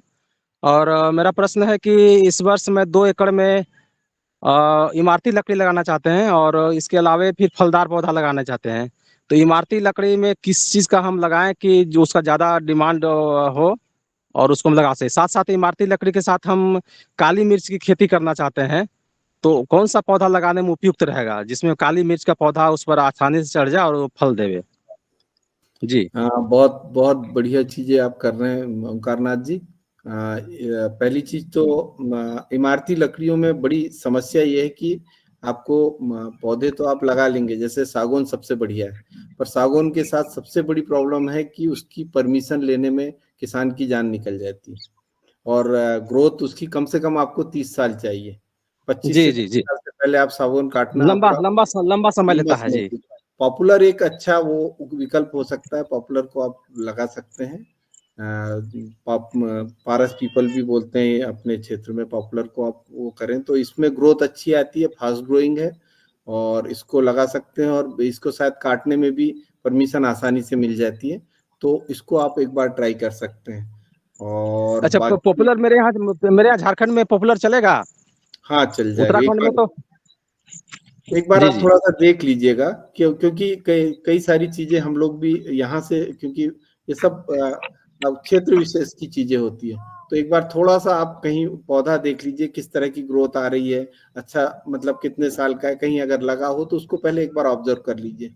तो क्योंकि झारखंड की जो क्या होता है, जो माइक्रो क्लाइमेट होता है हर जगह का अलग होता है, तो वो एक थोड़ा सा देखने की चीज है, पर ये सामान्यतः सब जगह अच्छे से ग्रोथ करता है। दूसरा चीज में है कि इसमें काली मिर्च का पौधा चढ़ सकता है, क्योंकि काली मिर्च के लिए खुरदुरा पौधा चाहिए कि जाके उसमें वो आसानी से चढ़ सके, चिकना काली चिकना मिर्च, पौधा नहीं चाहिए। हाँ इसमें दिक्कत आएगी क्योंकि ये थोड़ा सा उतना उतना वो नहीं होता, पर फिर भी चढ़ जाएगी काली मिर्च। पर काली मिर्च आपके यहाँ कमर्शियली वायबल होगी या नहीं, ये थोड़ा सा देखने वाला प्रश्न है। थोड़ा सा क्या क्या ये बहुत कोस्टल एरिया की फसल है, और केरल, तमिलनाडु, कर्नाटका, इनमें ही इसकी ज्यादा आएगी, क्रॉप होगी। कमर्शियली आपके यहाँ कितना देगी, ये थोड़ा सा इसको थोड़ा आप अपने जो लोकल आपके यहाँ जो हॉर्टिकल्चर के या आप अपने कृषि विज्ञान केंद्र में थोड़ा संपर्क कर लीजिए, या उद्यानिकी के जो आपके ब्लॉक में जो उद्यानिकी के लोग हैं उनसे एक बार बात कर लीजिए, क्या उसकी स्थिति है, किसी ने कुछ लगाया है तो क्या उसके रिजल्ट है। जी अच्छा, एक प्रश्न और दे दीजिए, और ये जलावन के लिए कौन सा लकड़ी का प्रयोग करें? जलावन जो जल्दी से तैयार हो जाए और जल्दी से ज्यादा प्रोडक्शन दे, जलावन के लिए कौन सा लकड़ी हम लगाएं? अब तो साहब जलाने की बात खत्म हो गई है। माननीय प्रधानमंत्री जी और देश में हम बात ही नहीं कर रहे हैं उसकी। अब इस मंच से अगर हम ये बात करेंगे कि जलाने के लिए हम लकड़ी लगाएंगे तो फिर गड़बड़ होगा साहब, तो थोड़ा सा कुछ जी जी, वो तो है, लेकिन कुछ जगह पर ऐसा है अब जैसे कि आप बॉडी हम लोग जलाते हैं, वो तो करते हो हैं, जाता है, बॉडी जलाते वो हैं, तो तो हो उसमें तो जाता कहीं है, जरूरत। जी हो जी जी जाता है, वो तो सुबबूल होता है। सबसे अच्छा रहेगा सर। जी जी सुबबूल जलावन के लिए बहुत ग्रोथ जल्दी करेगा, सुबबूल और बेर। जी जी जी। बबूल की ग्रोथ अच्छी आती है, ग्लेसरीडिया की ग्रोथ अच्छी आती है। तो इनको आप जानवरों को खिलाने के लिए इनका चारा भी ले सकते हैं, पत्तियां यूज कर सकते हैं, और जब आपको काटना हो तो उस तरह से इसको वो भी कर सकते हैं। जी डॉक्टर साहब ने बहुत महत्वपूर्ण चीज कही है कि यहाँ सिर्फ लगाने की बात है, जलाने की बात नहीं होगी। ये सदन के लिए बहुत महत्वपूर्ण है। और ओमकार भैया आपने बहुत अच्छे क्वेश्चन किए। अब मैं बैनी भैया को सादर आमंत्रित करता हूँ कि वो आमे और अपने प्रश्न रखें, और सदन से जी 5 प्रणाम। मिनट की। प्रणाम सभी महानुभावों को। मेरा निवेदन तो यह है कि सभी लोग चंदन के पौधे लगाएं। सफेद चंदन पूरे भारतवर्ष में कहीं भी पैदा हो सकता है पर्यावरण के लिए। और जलाने के लिए तो शुभ बम्बूल है, देसी बम्बूल है, पलाश के पौधे जल्दी ग्रोथ भी करते हैं और पर्यावरण के लिए भी अनुकूल होते हैं। जी ओम। बिल्कुल, जी बिल्कुल। जी, बहुत अच्छा और बहुत बढ़िया जानकारियां आज मिल रही हैं। और मैं गणपाल भैया को सादर आमंत्रित करता हूं कि वो आमे और अपना प्रश्न रखें। डॉक्टर रोशन लाल जी का बहुत बहुत धन्यवाद, जो बगीचे के विषय में इतनी बढ़िया जानकारी दे रहे हैं। मेरा सर से एक क्वेश्चन है कि मेरा 8 वर्ष का एक बगीचा है संतरे का सर। उसमें क्या है कि अभी थोड़े कली और फूल दिख रहे हैं, तो उसमें थोड़ा थोड़ा वो अपना जौ के आकार की कुंपर वापस जो आगे निकलती है वो गिर रही है, तो उसके लिए भी क्या करें? और उसके बीच में क्या अपना इंटरक्रॉपिंग फार्मिंग कर सकते हैं सब्जी की, या कोई फसल कोई जो अच्छी रहती है उसमें अभी ट्रैक्टर चल सकता है, एक सीडल का वो निकाल सकते हैं अपन, इतनी दूरी है अभी? जी, अभी अगर आपके सीड ड्रिल चलने के लायक जगह है, आपके सीड ड्रिल चलने से शाखाएं नहीं टूट रही है, तो आप उस लाइन में अपनी फसल के प्लानिंग कर सकते हैं।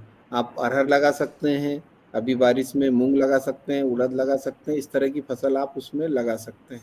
दूसरा, उसमें कोपले अगर आपकी गिर रही है तो कोई इंसेक्ट का अटैक तो नहीं है उसमें, क्योंकि सकिंग पेस्ट बहुत आते हैं।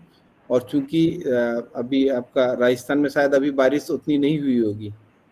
नहीं ठीक है, अभी बारिश की बारिश ठीक हो चुकी है हमारे इलाके में, तो ठीक है। पर वो फूल तो आ रहे हैं सर, कहीं कहीं दिख रहे हैं, पर वो थोड़ी थोड़ी ऊपर वो गिर रही है नीचे, तो वो उसका कोई साइड इफेक्ट तो नहीं है गिरने का कुछ? ऐसा पूछ रहा हूँ। नहीं, देखिए साहब, क्यों गिर रही है पूछ रहा हूँ मैं। देखिए फूल तो गिरते हैं, कई सारे कारण होते हैं। मैं बताया ना, सकिंग पेस्ट आ सकते हैं, न्यूट्रिशनल प्रॉब्लम हो सकती है, इसी तरह के पोषक तत्वों की कमी से। पर पूरे फूल जो हैं, अगर हमारे संतरे में जितने फूल आते हैं, नींबू में जितने फूल आते हैं, सारे फूल अगर फल में परिवर्तित हो जाए तो हमारा पौधा उसको कभी भी उसको बियर नहीं कर पाएगा, पूरा पेड़ आपका गिर जाएगा। तो कभी इसको आप ये देखिए कि मुश्किल से 2% 3% आपकी फ्रूट सेट होता है, और मैंगो में तो वो और कम है, 0.1%। तो बहुत मतलब उसमें है बहुत ज्यादा उसकी। पर ये है बहुत ज्यादा अगर आपका फ्लावर ड्रॉप हो रहा है तब आपको ध्यान देना है। पर नॉर्मल हो रहा है तो नॉर्मली तो उतना गिरता है, वो कोई चिंता वाली बात नहीं है। पर सकिंग पेस्ट कोई तो नहीं है, ये देख लीजिए। अगर इस तरह की कोई चीज है तो उसके लिए आप थोड़ा सा देख लीजिए। जो आपका वर्टिसिलियम है, ट्राइकोडर्मा है, स्यूडोमोनास है, इनका थोड़ा सा स्प्रे कीजिए। और जो आपके काढ़े बनाए हैं, नीम का आइल है, और अगर आप 10 पर्णी, सप्तपर्णी, इस तरह के काढ़े बनाकर अगर इनका उपयोग करते हैं तो ये आपको फायदा पहुंचाएंगे।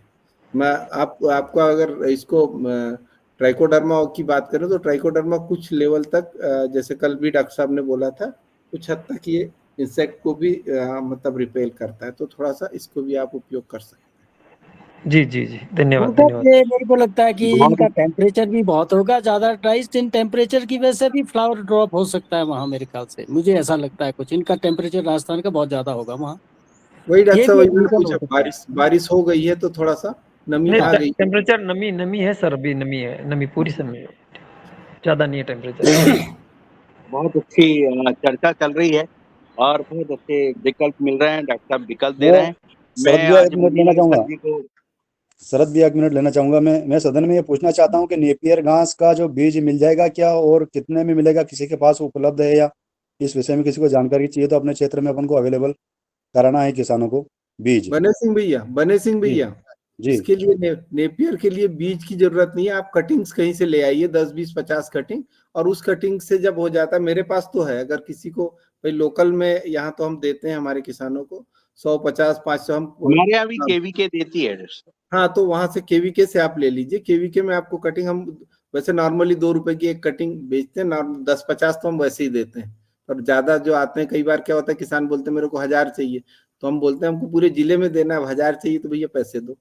तो 10 20 में हम और वैसे कोई चार्ज नहीं करते हैं। बीज पर बीज का ऐसा निवेदन कर रहा था मैं कि थोड़े थोड़े 10-10 ग्राम में अगर यदि किसी को अपन बीज दे तो बीज से जो ज्यादा फल मिलेगा, ये प्राप्त होगा, उतना कटिंग से तो बहुत समस्या आ रही है सामने थोड़ी सी। नहीं, और कटिंग इतनी एक्चुअली उपलब्ध है नहीं अपने एरिया में। सीड बहुत कम बनते हैं इसमें। सीड सामान्यतः जो भी उसको लगाता है तो उसमें आपकी कटिंग्स बार बार होती है, तो सीड बनने की अवस्था उसमें आती नहीं है सामान्यतः।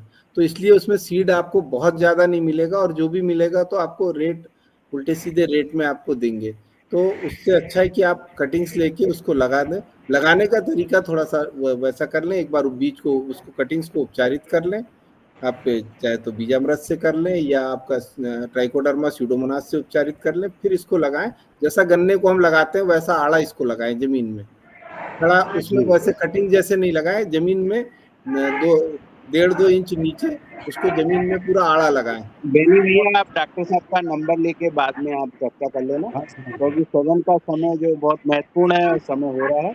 आपको मैं नंबर दे दूंगा तो आप फिर बाद में काफी चर्चा कर लीजिएगा। अब मैं आज मुन्नीलाल सर जी को आमंत्रित करता हूं। आज उन्होंने अशोक भैया के साथ शुरू से लेके आखिरी तक, और रोशन सर ने भी बहुत अच्छे से योग किया। तो मुन्नीलाल सर जी आवे जी। आनंद आ गया आज आदरणीय अशोक पटेल जी के योग में, और आदरणीय डॉक्टर रोशनलाल जी के आज मार्गदर्शन, जो आज समय चल रहा है वृक्षारोपण का, माँ के नाम एक पेड़ जो कार्यक्रम है सरकार का, यह कार्यक्रम, और उसके अंतर्गत आज आपने जो मार्गदर्शन दिया, पेड़ कैसे लगाना चाहिए। हम लोग भी कई गलतियां की हैं। आज हम ऐसा आभास कर रहे थे कि पेड़ पकड़ के हम लोग और पैर से जो है मिट्टी दबा देते थे। कई जगह ऐसा हुआ है, हम लोगों ने किया है। इसके लिए आज मुझे अपनी गलती और महसूस हुई, और हम लोगों को बताएंगे। तो ये छोटी छोटी सी गलतियां, हमारे पेड़ जो क्यों नहीं हो पाते हैं, उसका एक बारीकी से आज हम सबने अध्ययन किया। हमारे किसानों के सवालों का जवाब भी आपने सहजता के साथ दिया। आदरणीय डी शर्मा जी सहित आदरणीय पवन कुमार जी का मार्गदर्शन प्राप्त हुआ। और युवहार कार्यक्रम में लगातार इस प्रकार के जो विषय आ रहे हैं, जो हमारे धरती माता के लिए, हमारे समाज के लिए, हमारे राष्ट्र के लिए बहुत महत्वपूर्ण है। हम छोटे से परिवर्तन अगर करना शुरू कर दें तो हम निश्चित हमारा दिशा और दशा दोनों बदलेगी। आज कार्यक्रम में लगभग समय पूर्ण हो गया है, तो मैं उपस्थित सभी महानुभावों का, बहन भाइयों का हृदय से आभार ज्ञापित करता हूं, धन्यवाद ज्ञापित करता हूं। और जो शनिवार को जो हमारी क्लास, जो युगाहार पाठशाला का आयोजन किया जा रहा है, जिसमें आदरणीय पवन कुमार जी ने जो एक गूगल फॉर्म भरने को बोला है, उसमें आप भरिए, अपना सुझाव दीजिए, अपनी जानकारी भरिए। अगर कोई प्रॉब्लम आती है तो तो आप कॉल करिए, आप सब लोग उसको भरेंगे तो निश्चित उसमें आगे हम सबको उस विषय पे जो किसान को जरूरत है वो पूरी करने का मदद मिलेगा। धन्यवाद। जय हिंद, जय भारत, जय जवान, जय किसान, वंदे मातरम। ओम। धन्यवाद, आभार सभी का। बहुत अच्छा सर, आज के बहुत अच्छी जानकारी दी। संचालक महोदय आदरणीय शरद वर्मा जी का बहुत बहुत आभार, ये भूल गया था मैं। नहीं तो वो जरूरी है, नहीं तो नंबर ना लगे अपन लोगों को। नहीं, आज राहुल साहब का आभार करने के लिए हम कल्पना बहन जी को बुलाना चाहेंगे, अगर वो हैं तो 2 शब्द जरूर बोलें और समापन करें। जी हो।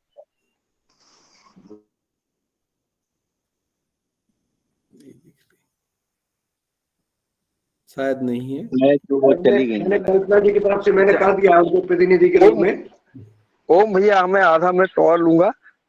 मेरे मन में जिज्ञासा नहीं, मतलब एक चीज बताना था कि मेरी उम्र तो वैसे 70 साल है, मगर जब से मैं योगाहार कार्यक्रम से जुड़ा हूँ लगभग 3 साल पूरे हो गए हैं, और शायद ही कोई दिन चूक रहे हैं। तो मतलब उम्र 50 साल हो गई है वर्मा जी। 5 बजे उठते हैं तो अभी गांव में सभी लोग मुझे बोलने लगे 17 साल का बुढ़ा आ रहा है या जवान आ रहा है। कभी तो मजाक में सब बोलते हैं 17 साल का बधाई हो जवान आ सर, रहा बधाई है। हो। हाँ? 17 साल का बधाई हो। जवान बोलने लगे मुझे कि भाई ये मैं उपलब्धि सिर्फ योगाहार को दे रहा हूँ, क्योंकि सुबह 5 बजे से रात के 9 बजे तक कितना ज्ञान हमें इस योगाहार से मिला है और कितनी एनर्जी मिल रही है, वो इसलिए मेरे मन में एक बात थी तो मैंने आपको शेयर करी। अरे हम समझते हैं आपको। अब आप लोग जो है, गांव के लोग जो है 17 साल का जवान युवा समझने लगे हैं। बहुत शुक्रिया, बधाई भैया। बट फिर से एक भव्य प्रसादी फिर से होना है शरद भैया इनके यहाँ। जी जी जी जी, बिल्कुल बिल्कुल। अब ये पार्टी लेंगे अपन नहीं। अरे फुर्ती बहुत आ गई, इटारसी 2 बार आ जा रहे हैं आजकल गाड़ी अच्छा। उठा के भाई। अरे बिल्कुल। चलो बढ़िया, यही तो है माँ नर्मदा जी की कृपा है। ओ सर, ऐसा लगता है कि कल आपको और कंटिन्यूटी रखना पड़ेगा। कल आप और हमारा मुख्य अतिथि बने, और बहुत सारे क्वेश्चन रह गए हैं अभी, और बहुत सारे लोगों के क्वेश्चंस हैं, और ये पौधा बहुत जरूरी है। और मुख्यमंत्री भी हमारे यहाँ पौधे के ऊपर, क्या पूरा भारतवर्ष पौधे लगाने के ऊपर जोर दे रहा है। तो हमारी इच्छा है कि कल आप और दें, क्योंकि आप बहुत टेक्निकल चीजें दे रहे हैं। इसलिए हमारी बहुत नम्र निवेदन है कि कल और आप हमारे मुख्य अतिथि बने। नम्र निवेदन नहीं, आदेश आदेश करिए। मैं बहन धन्यवाद आदरणीय शरद भैया आपका, और आज के हमारे योग शिक्षक आदरणीय अशोक पटेल भाई साहब और आदरणीय डॉक्टर रोशन लाल राउत जी का बहुत बहुत मनपूर्वक धन्यवाद और आभार। और जैसे कि सदन ने कल भी आपको बुलाया है, तो बिल्कुल निश्चित डॉक्टर रोशन लाल जी आ जाएंगे, तो इसमें कोई शक नहीं है। रात को बहन जी ने 8:30 बजे आदेश दिया था, तो मैं बोला ठीक है बहन जी आएंगे। तो कल बिल्कुल बिल्कुल, कल यही सब्जी कोई खासियत है हमारे योगाहार चर्चा मंच कर के लेंगे। सभी लोगों की। जी। आज बिल्कुल बहुत अच्छा लग रहा था, सभी सफेद ड्रेस में थे तो बहुत अच्छा लग रहा था। और सभी सफेद ड्रेसों में थे तो बहुत। शरद भैया का भी बहुत बहुत धन्यवाद। शरद भैया सभी अच्छे रहे, मस्त रहे। ओम सर, सभी को ओम, जय गुरु। और सदन से जाने की तो इच्छा नहीं हो रही है, पर समापन किया जाए। जी चलो जाना पड़ेगा शरद भैया, कहा यहाँ पर क्या भोजन है क्या, चाय पानी? चलिए जाइए, सब फटाफट अपने अपने घर काम करिए, लगे रहिए। जाना नहीं है, सबको पौधे लगाने का है आदेश। पौधे लगाइए सब, पर्यावरण हाँ, बचाइए। जाना है। अब घर में जाएंगे तभी तो पौधे लगाएंगे। चलिए, बहुत सुंदर शरद भैया, सबको धन्यवाद, सबको।